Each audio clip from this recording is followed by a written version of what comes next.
They're good for 4 things: smoke, make noise, sling oil, and make grown people stand out and watch them run.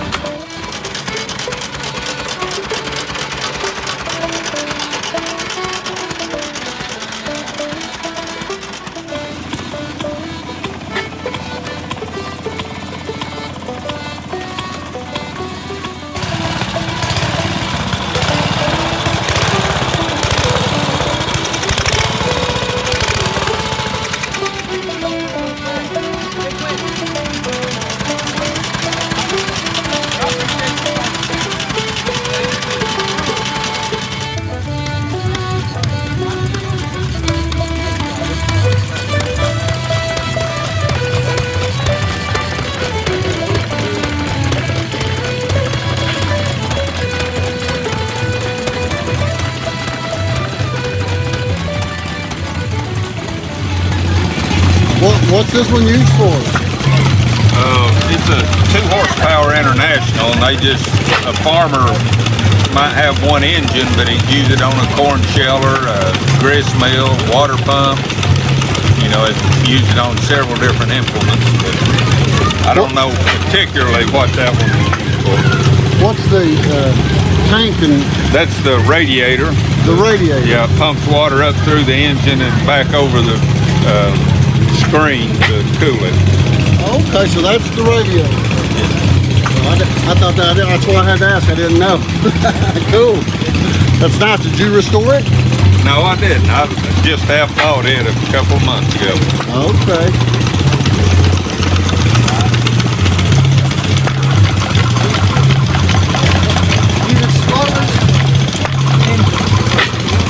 I've always been called slow.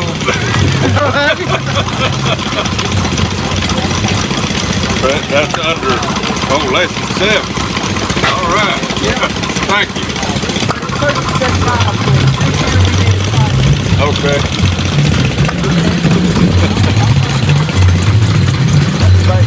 Just won an award. That must be a proud day for you. So, where are you from? Etowah. Etowah? Okay.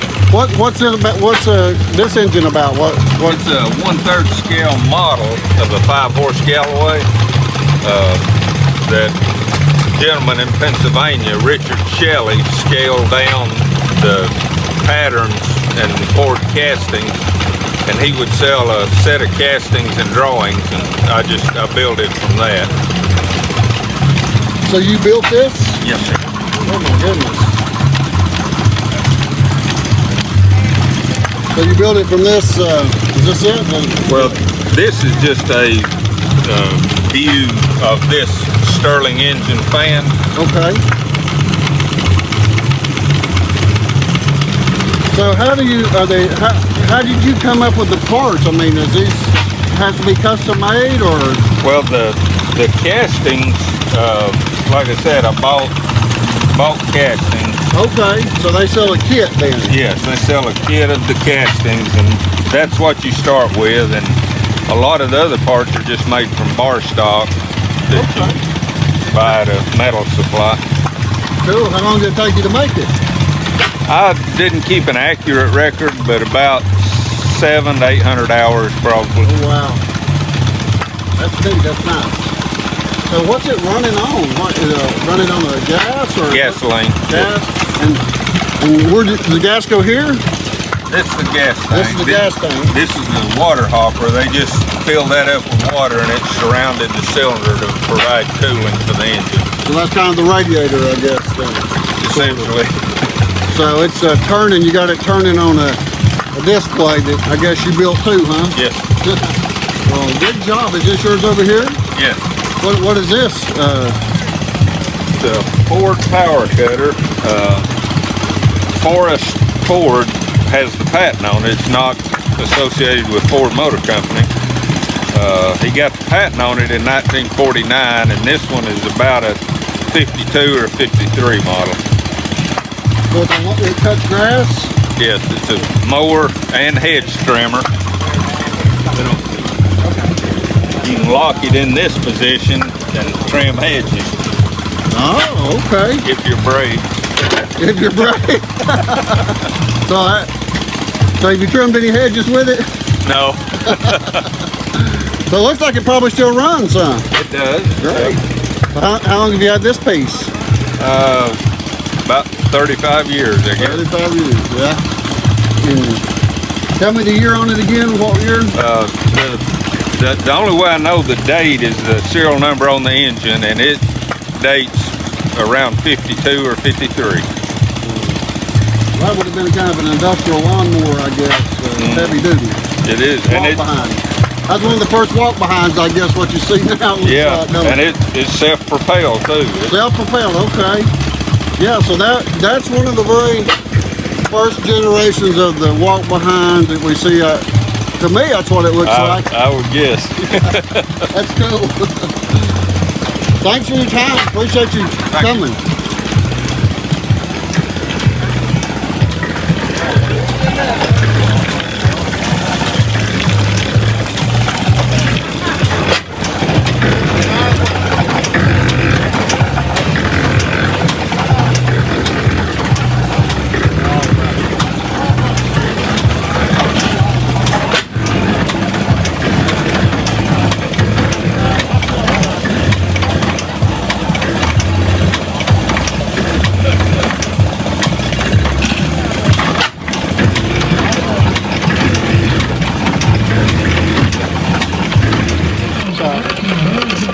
How many of them do you have now?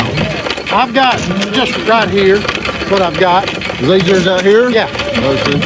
I've Now got that's a replica. Of course, he's the teacher right there. He's got his over there, and he's taught me how to build these. So you built them, was those like kits you could buy, or No, that's Home Depot special. Home Depot special? You look down here at that end where the gas tank is, and that's all plumbing parts. Henry Ford built this engine with Thomas Edison in a steam shop in where they worked. And at that particular time, in 1893, gasoline was a byproduct.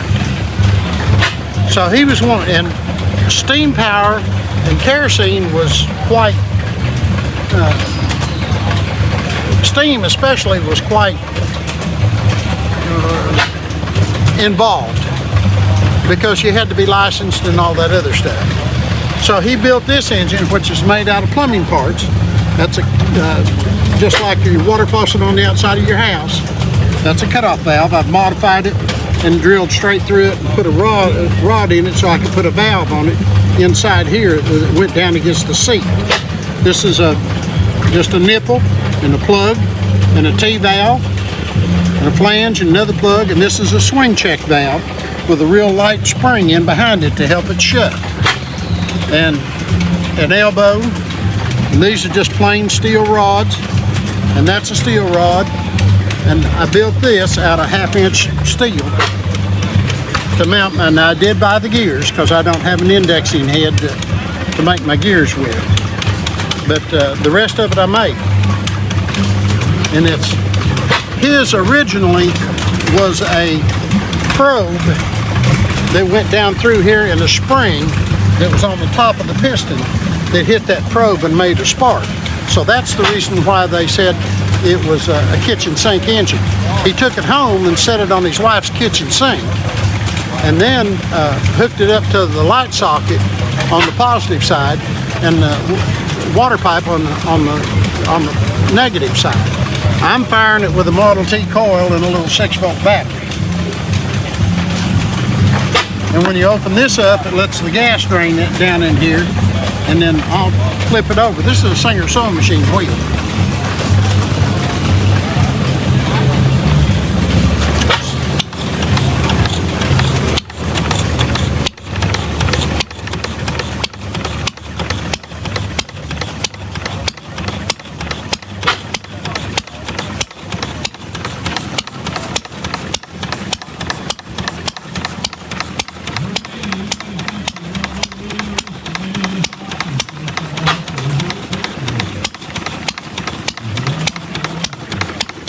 That is exactly like the engine in your car. It's a 4-stroke engine. It's intake, compression, fire, power stroke, exhaust.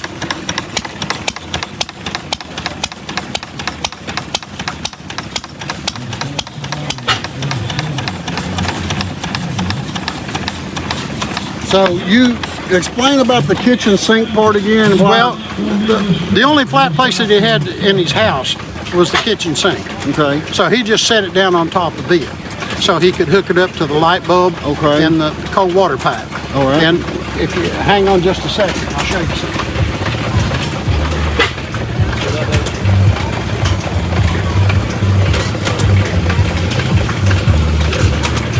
This is what's in here. There's a spring and a set screw, and I've made a valve to go down against that seat. Now, with the original one, it had a spring on the top of it to where it would go up, and that's the insulated probe that goes down through there. And when it went up, it hit that and sparked. And that's what his ignition was. So what'd you build your cylinder out of there? A piece of cast iron slug, just like that. Okay. And I cut rings in it, ring grooves in it, and the rings are out of some sort of an air conditioning system that you can get, and they're exactly the same size. That's just seamless chrome moly steel, the same steel that they use in roll bars and race cars. And now, did he put this in production and sell it? No, never was sold to the public? Never was. The original one's sitting in Dearborn, Michigan in the Ford Museum. Okay. And then, see, there's my piston right there. But you can see, let's see, where am I? Okay, here's compression. And then it fires right there, because it fires right here at this tab. And then there's your power stroke. That's number 2 stroke. Now watch this rod. This rod opens, that's your exhaust. Then it closes, and here's your intake stroke. And then it compresses. And then it fires. 4 strokes. So I see you have some other engines. Did you build these also? No, I didn't build this one. I'm in the process of building this one. Okay. And hopefully it will look something like his down there. But this is what they call a casting kit.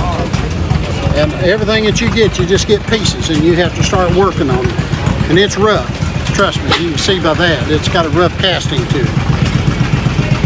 But I've probably got 300 hours in it so far, milling everything down and building stuff. This is, excuse me, this is a engine that I bought off the internet at banggood.com. And it took me 2 months to get it, come out of China. But it runs on Coleman lantern fuel.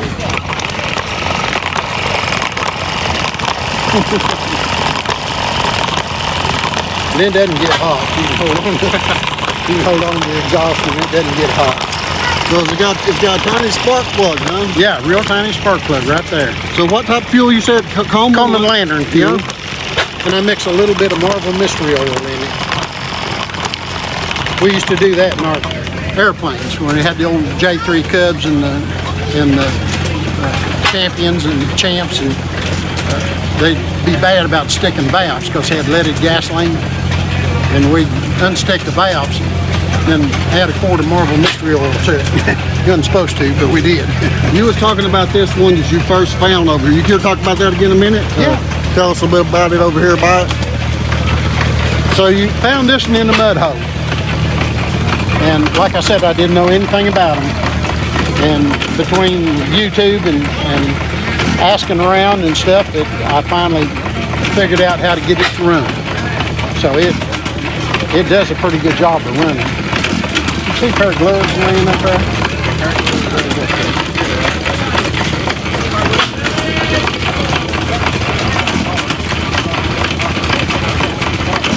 It's got a crank on it, but I screwed it down to where it don't move. I'm scared of cranks. They're a good way to break your arm.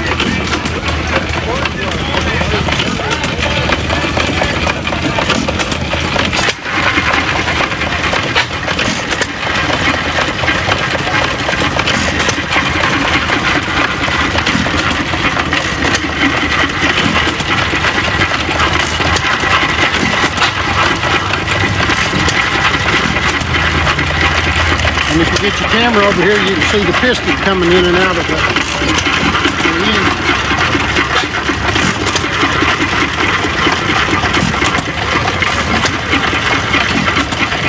So once you found this, how long was it before you actually could get it to fire? How long did you have to work on it? It took me about 3 months. 3 months. Yeah.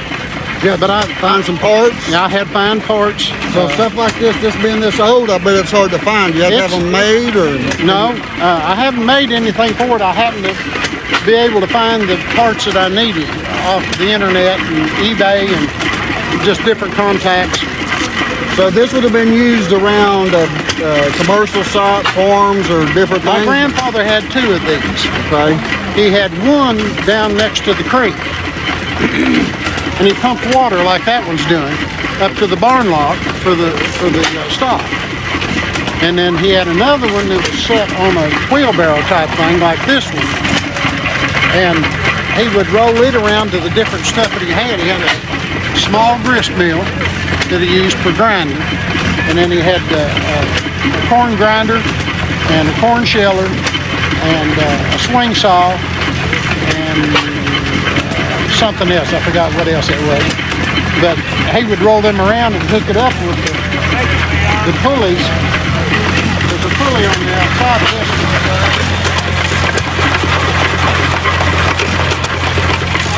Just took whatever belt he wanted to use. So what's the water? Is this cooling again? Just cooling. Cooling? That's all it does is cool. Now is this your gas or what? No, that's oil. That's oil. No, the gas is underneath it. Okay.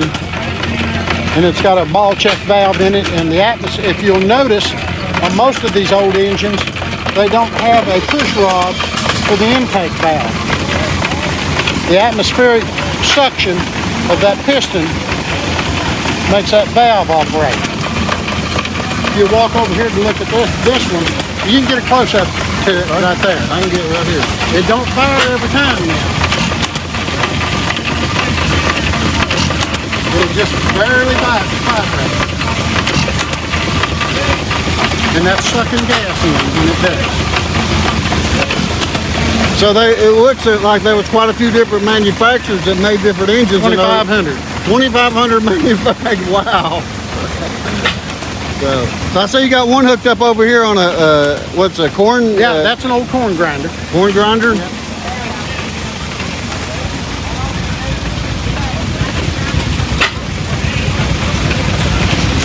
It's a Maytag wash machine motor, 1927. This one? Yep. My grandmother had one on her wash machine. Oh, okay. 1927. Yeah.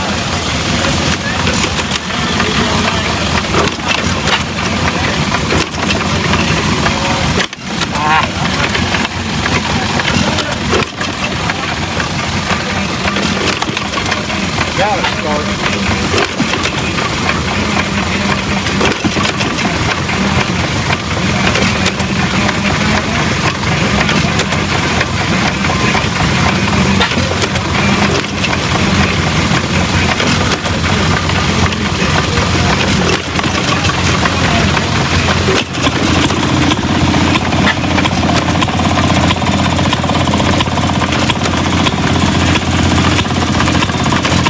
Grinding bird feed right now, but I can grind that fine enough for cornmeal, and if I put wheat in there, I can, by this adjustment, I can get it down where I'm grinding fine enough for flour.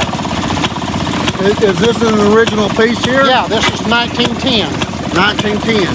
It was an old hand crank, and I built all this to slow it down to where it wouldn't burn it up. So the old Maytag washing machines run on gasoline. They had a gas-powered motor originally. Sure did. Okay. Sure So did. they would take that off and use it for different things around the farm? They could, yeah. And most of them did. Yeah. So when they wasn't washing clothes, they was out grinding corn or something. They made use of everything, didn't they? So Yeah. you said you remember your grandpa having some of these Yeah, growing up? he had 2 of them. Was he still using them when you was a kid? Yep. Yeah? Still was. Yeah. Well, see, a little history on that is prior to 1930, none of your farmers had electricity. And so they use these engines. That's the reason why they're not in that they didn't take them up for the war, is because they were vital for the farmers to produce. Other than that, they would have been in the scrap heap for the war. And so in 1930, the federal government come up with the REA, Rural Electrification Association. And that's enough of you. They went to all the power companies and they told them, you know, you're going to provide power to your farmers. And so Grandpa had power finally about 1940, I think. And he had 5 light bulbs. He had 4 in the house and 1 in the outhouse. That was it. He still used these machines up to mid-1950s whenever he sold the farm. Where was the farm at? Indiana. Where are you from? I'm actually from Kansas City, but I moved down here when I was 15 years old. What part? Kansas City. I mean, what part here? Maryville? Okay. All right. Marvel. Well, hey, what was your name now? Gary Wackerhagen. Gary Wacker Hagen. Hagen. Wacker Okay. Hagen. Well, Gary, it's been very informative about the engines there. I always like documenting the stuff that you don't see no more, you know. Thank you. So. Did I give you a card? No, here's another card too. I'll give you an extra one. So, are you on Facebook?